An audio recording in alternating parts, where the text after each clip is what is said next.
Kita akan membahas khusus dalam ajaran Kristen, apa itu dosa yang tidak dapat diampuni, yang seakan-akan menjadikan penebusan dosa yang Kristus lakukan tidak sempurna.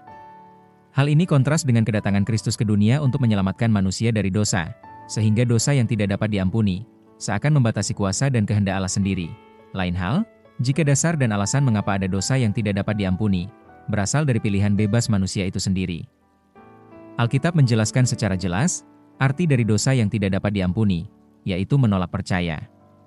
Ini adalah intisari dari arti dosa yang tidak dapat diampuni, karena bagaimana mungkin seseorang itu bisa diampuni jika ia sendiri tidak mau mengakui dosanya, bertobat, dan percaya. Menolak percaya adalah gambaran utama dari dosa yang tidak dapat diampuni, yang secara khusus dibagi ke dalam 3 kategori, sebagai berikut. Hampir percaya. Ini berarti tidak mau mengakui dosanya di hadapan Allah. Karena siapapun juga tidak akan mungkin mendapatkan pengampunan jika tidak ada pengakuan dosa. Sebab tidak ada manusia yang tidak melakukan dosa. Contoh dosa ini bisa kita lihat pada kisah Rasul Paulus yang menghadap Raja Agripa. Kisah Para Rasul 26 ayat 28. Jawab Agripa, "Hampir-hampir saja kau yakini aku menjadi orang Kristen." Dengan cara ini, Raja Agripa menolak percaya dan menganggap sepele pemberitaan Injil yang Rasul Paulus sampaikan. Juga menganggap seakan iman Kristen hanyalah semacam suatu sekte atau perkumpulan. Walaupun bukan penolakan frontal, namun memberikan gambaran bagi kita betapa besar pengaruh duniawi dalam kehidupan manusia, sehingga keangkuhan dan kesombongan manusia dapat mengakali anugerah keselamatan yang Allah karuniakan bagi setiap orang. Nanti percaya, salah satu yang paling menjerat orang-orang adalah menunda percaya. Ini juga bisa diartikan menunda-nunda pertobatan, sama halnya dengan seseorang yang tetap melakukan kejahatan semasa mudanya dan berharap masih ada hari esok untuk bertobat. Contohnya bisa dilihat pada kisah Rasul Paulus saat menghadap Felix, wali negeri Kaisarea. Kisah Para Rasul 24 ayat 25. Tetapi ketika Paulus berbicara mengenai kebenaran, penguasaan diri dan penghakiman yang akan datang, Felix menjadi takut dan berkata, "Cukuplah dahulu dan pergilah sekarang. Apabila ada kesempatan baik, aku akan menyuruh memanggil engkau." Kisah Felix adalah yang paling sering terjadi di kehidupan manusia. Dan tidak peduli siapapun, pasti pernah berpikir ataupun bertindak sama. Penolakan ini seringkali menjerat manusia, dan yang menyedihkan, jika hari esok yang diharapkan itu tidak pernah ada.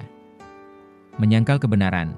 Bentuk ini adalah yang paling frontal di antara ketiga kategori dosa yang tidak dapat diampuni.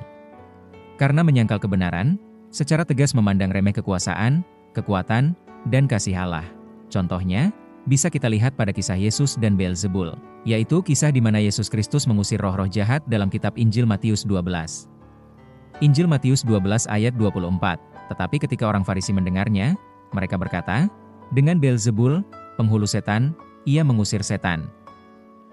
Ini adalah konsekuensi fatal bagi setiap orang yang secara jelas menyatakan penolakannya kepada kekuatan dan kuasa Allah. Karena bukan hanya sekedar menolak, tapi juga menganggap remeh, sekaligus menghujat kekuasaan roh Allah dan kebenarannya. Dengan cara yang seperti ini, sangat sulit bagi manusia untuk menerima karunia keselamatan. Sebab, keangkuhan, kesombongan, iri hati, kedengkian dan kemunafikan seakan menjadi satu dalam diri pribadi yang mencintai duniawi.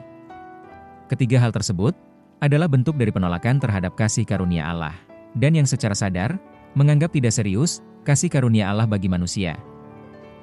Kita tentu sadar betul bahwa Tuhan Allah dalam segala kemuliaannya, oleh karena kasih-Nya, Ia mengaruniakan bagi kita, anaknya yang tunggal, sebagai ganti hukuman yang harusnya kita manusia tanggung.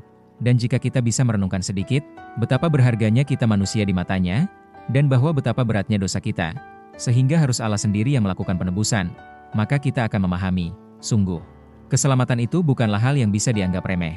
Keselamatan memiliki pesan yang sangat mendalam tentang keseriusan kita dalam mengimani Tuhan Yesus Kristus sebagai Juru Selamat dunia.